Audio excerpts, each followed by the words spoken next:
Hello, everybody. Welcome back to my Daily Dose with Tim. Today, we are at season 2, episode 48. And I think this is one of the episodes that I'm probably the most excited about this season so far is Income Properties Case Study, Part 1.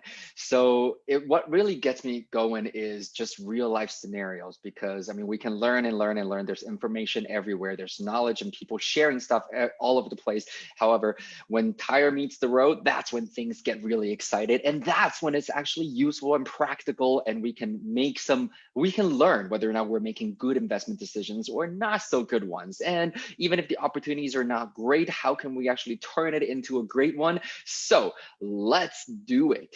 Today is only part 1. I think this is going to carry us pretty far until pretty much the end of the season at this point. And I just love all your engagement and the questions that you posted either in the comment section or you private messaged me, and I really appreciate all the kind words and encouragements and just the fact that you're saying that you're getting a lot of value out of these videos. It means so much to me, and so I just want to say a huge sincere thank you to everybody. And it seems fitting because we just passed US Thanksgiving as well. So grateful every day, not just the fact that it's Thanksgiving either way. So we're gonna go into this now. Part 1 of the income properties case studies. Over the last few episodes, I've been giving you some of the stats and the numbers that you can start to use to run some of the numbers. I did at first encourage everybody to be slightly more liberal about it, as in you can assume some of the revenues and expenses based on the markets that you're in. However, the common feedback that I've gotten so far is, for the first one, why don't we just go with an example? And so I'm just going to give you all the numbers that you need to move forward right now. And I'm going to tell you that this is a real deal that we've done in our career ourselves. So let's get into it. In the previous episode, I believe that I gave everybody the revenue streams already, but I'm going to just write everything out again so we're all on the same page. So remember, it's not just about rent. We have different revenues, and the first one is from the rent roll. And we did mention that every single unit on average at the moment is $710. So $710. I'm just going to say that we're going to annualize all the numbers, okay? We're going to annualize all numbers when we're doing this. Do a quick highlight. There we go. Ooh, not so great, but you get it. So rent is $710 per unit per month, and we have 14 units. So let's punch it in. 710 times 14 units and then times 12 months. That means we have an annualized rent amount of $119,280. 119,280. And then we also have laundry. I'm gonna say laundry at 120 a month. So times 12 months is 1440. And then the next one is 450. Yesterday, I believe I changed that number. I made a note for myself. So you know what, if you'll bear with me, we're just gonna update that to 450 per month instead of, I believe, 380 or 390 yesterday, but I'm just going to use 450.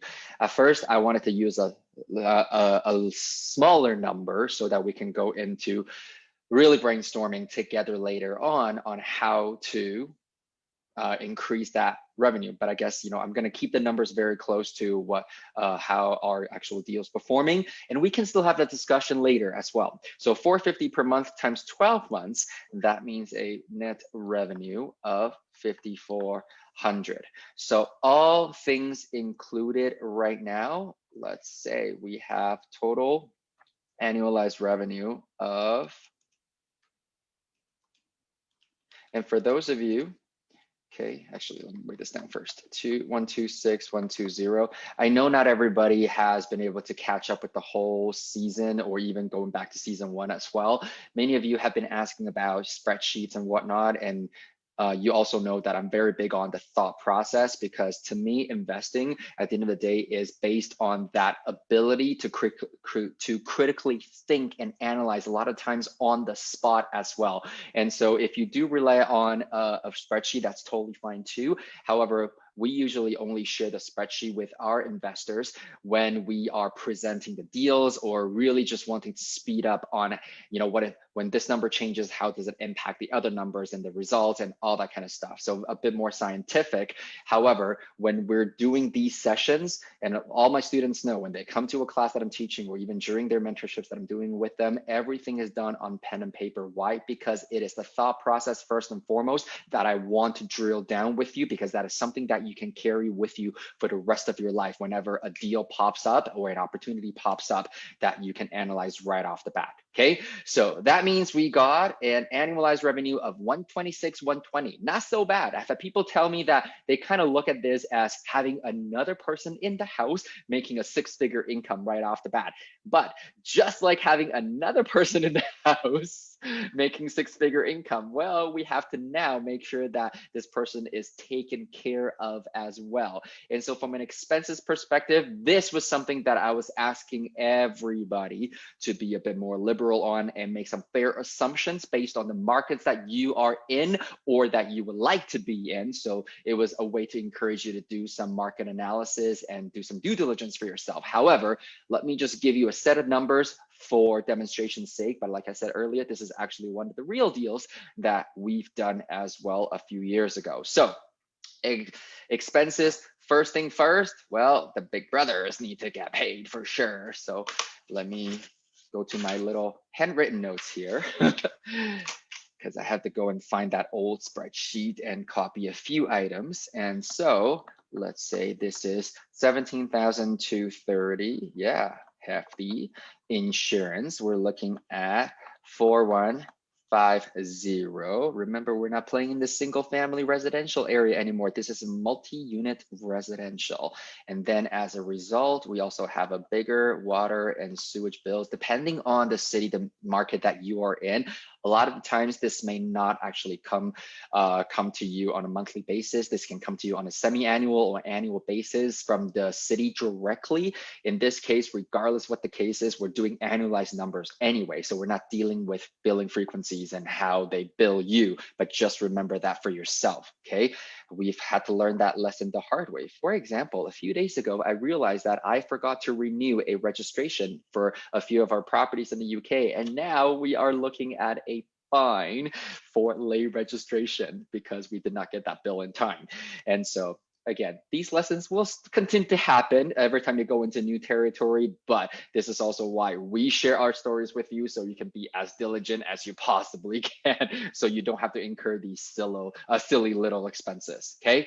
So the next one is power. A lot of the times though, depending on the type of building, the age of the building, the condition of the building, and how much work and upgrades have been done, you guys might be seeing this as one giant bucket, as in utilities, for example. And in a lot of cases, a lot of the multi-unit residential units pay for their own utilities. However, some of the older buildings were simply not set up that way, but that's an opportunity for you. But this is what the numbers were like as is in the very beginning, okay? So I'm just gonna share that with you. So power, I have 11,492 here, and then we have gas for 16,328, and then we got garbage collection right here for the entire building. That's about $1,600 a year, not a whole lot, it's a city bill. And then snow removal, and then lawn care during the summer as well. Again, if you live in a place where there's no snow removal, you just need lawn care all year round, the numbers could still very much be the same,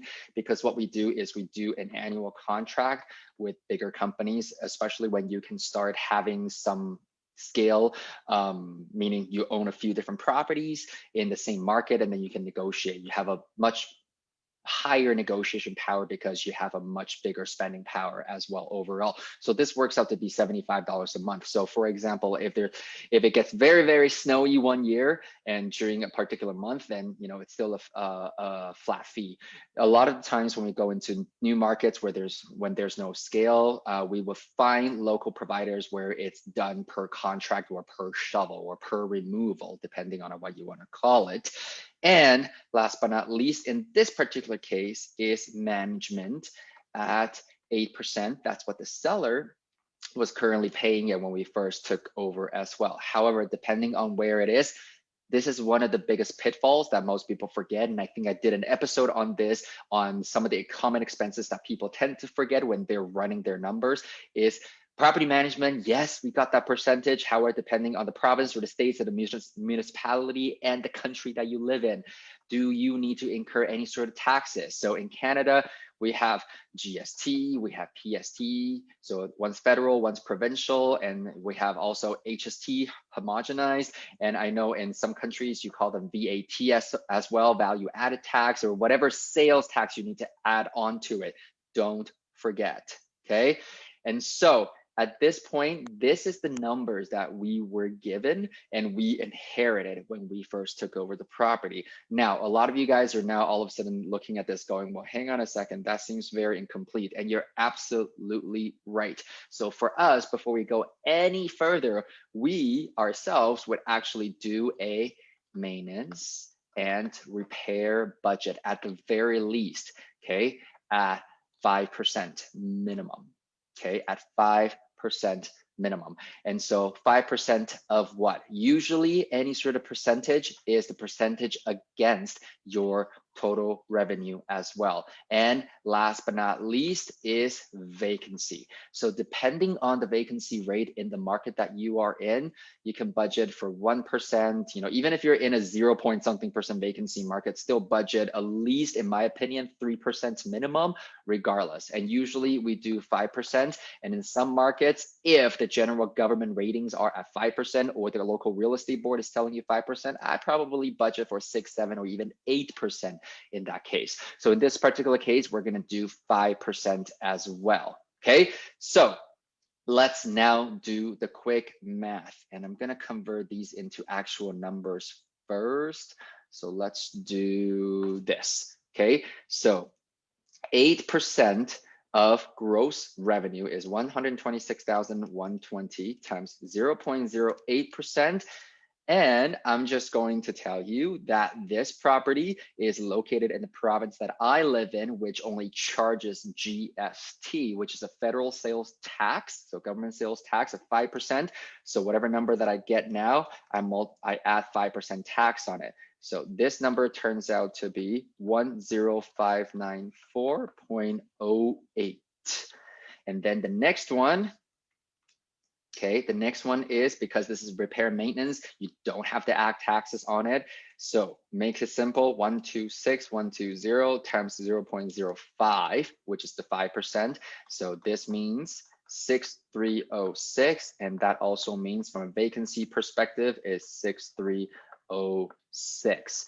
Now, one of the biggest things about management is if you do decide to self-manage in the beginning, as we discussed in previous episodes, is that I would still recommend that you keep that in there, because on some level you should compensate yourself for your time. Okay. However, I understand that if you are doing this as a JV deal, which we're going to go into when we're talking about creative financing on how to put this deal through, is that you might want the numbers to look a little better, and the big part and the attraction of you drawing joint venture partners is the fact that you will be managing the property yourself as well. To save that expense, to make the NOI a little bit better, then that is something that you can consider as well. So see, there's a lot of thought process that goes into, and a lot of business decisions that you have to make, or at least understanding when you need to do what, to be fluid and flexible on how you want to present the deal, either to your end buyer, meaning you're wholesaling it out, or finding money or joint venture partners to come in with you. Okay, so let's do it this way. This now, to sum it all up, Okay, I'm just gonna go 6306. You can see I actually didn't really, other than copying the numbers down from my previous files, I actually didn't do the math because I want to keep this as live and as real time as possible, because this is what we would be doing if I were to be sitting down with you, going and reviewing a deal with you. So 6306 times 2, because that's for repair maintenance as well as vacancy, plus your management, which is 10594.08, plus 900 for the snow removal and lawn care, plus the 1600 for garbage. I'm basically going backwards now, okay? Plus the 16,328 for gas, plus 11492 for power, plus 9408 for water and sewage, plus 4150 for insurance, plus last but not least, property taxes, 17230. So we have total expenses of 84314.08. 84,314.08. Now, a lot of you guys may have learned it somewhere else that you might want to do a quick percentage. So as an income versus expense ratio, okay, or expense versus income ratio. So what we have here now is 84314.08 divided by 126,120. So it works out to be approximately 66.85%. Okay, so here's the thing. The reason why I'm throwing that in now is because when I first started learning about something like this, we were given some guidelines in terms of, let's say, if you're going to go to buy a property that is, let's say, 12 doors or higher, there's a certain threshold that you want to stay under, meaning instead of 66.85%, you might want that number to be below 60%. Otherwise, it might be a no-go for you. However, what I learned from that also is that as a result, because the strict criteria, it really limited the opportunities that we were able to jump on, because forgetting about what's really important, which is increasing the performance of the building. And are there opportunities to do that? I'm just going to give you a hint. Yes, absolutely, there is with this property, and we're going to keep carrying on with that as we build on this particular case study as well. And so what I want to go into now is, as we've learned so far, if we have an NOI, okay, if we have revenue and expenses already, what that means is we now should be able to get our NOI. So 126,120 minus 84314.08. We have an NOI of 41,805.92. Now that we've got our NOI, what can we figure out? Well, first thing first, we know CAP is NOI divided by purchase price. And so we now have, I'm going to do 41,805.92 divided by, I'm going to use this, which is 724,000. So that divided by 724, we have a cap rate of 5.78%. Do we like that number? I don't know, depending on the market. So I think I've shared this before across Canada as of now, and right now we're in December, the year 2020. In Alberta, most buildings across the province, you can probably acquire anywhere between 4 to 7% cap rate on average. So 5.78 sits right on that, right in that range, okay? So what else can we figure out today? Well, this one is gonna be an easy one as well, because we could always figure this out from day one, which is cost per unit, okay? So cost per unit is 724,000 divided by 14. So that means each unit is 51,714. I want you to think about that, because when we're covering this particular metric, man, English is not my first language, remember? So when we're covering this particular metric before, 51,714, For my fellow Albertans, if you're watching this, where can you find a single family home for $51,714? That's not even a 1-bedroom or studio condo, unless, well, potentially if it's pretty old or in a fairly rough shape, maybe in a very small town. However, again, remember, it's never about how much you can buy it for, it's always about how much it can make you. Too many people focus too much on how much they can afford as opposed to how much it's going to make them, okay? And so cost per unit, and remember, the biggest point on this is the higher the number of units, the more economy of scale that you can potentially have, which means when we're talking about increasing NOI, that's where the magic happens. However, I just want to put that out there because this is one of the biggest selling points for a lot of people, is the fact that cost per unit is usually significantly lower. So for example, we were looking at an opportunity in the Vancouver market where it's 41 units for $21 million. So that works out to be just about over $500,000 per unit. And the average unit in that building is a 2-bedroom condo. However, this building is really close to downtown Vancouver. So what that really means is that when you actually buy retail a 2-bedroom condo around that area, you're looking at least $780,000. So even though $21 million sounds very daunting, cost per unit is significantly lower if you were to buy a retail. So this is why a lot of times people like to go into multi-unit residentials as well, is that economy of scale, meaning that discount is built in even when you are purchasing it right off the bat. Okay, so that's really the thought process behind it. And the other one now is, what can we do? Well, we know we can do yield or GRM, right? So revenue yields or rental yields, as we discussed, that basically this is now, oops, let me change the color. This is now 120 divided by your purchase price, okay, which is 724. And I'm getting a little crowded here. 126,120 divided by 724,000, and we got a 17.42% yield. That is killer. That is killer. Okay, so in any case, the rental yield is actually pretty high because a lot of people have learned, just like I did, what they call the 1% rule, meaning that your revenue is 1% of your purchase price. So this far exceeds that, okay? Nearly doubling that. So this is a really, really good number there right off the bat. And if you want to get the GRM, just make sure that you flip the two numbers around. So you'll take 724,000 and then you want to divide it by 126,120, and we get 5.74. And remember, the measuring standard or the metric, once again, is we want it to be below 6. So this actually checks off that box as well. And with that said, this is all the numbers that we got from today. So I want to end this particular session here and just do a quick recap.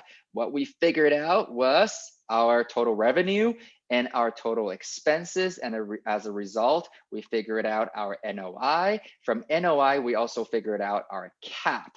And beyond that, we learned cost per unit on this particular buildings and rental yields, as well as GRM. So I hope you enjoyed this episode. We're starting to put things together, starting to cook now, gave you all the ingredients over the last few episodes, and we're starting to make something happen. So stay with me, stay tuned for the next few episodes as we continue to build on this case studies. And so with that said, thank you so much for joining me again today. And thank you for liking, for commenting, and for sharing these episodes with those who you think can benefit from this. And I hope you continue to do that and spread the message. And with that said, thank you, and I will see you back here for the next episode. Have a great day to everybody. Live well.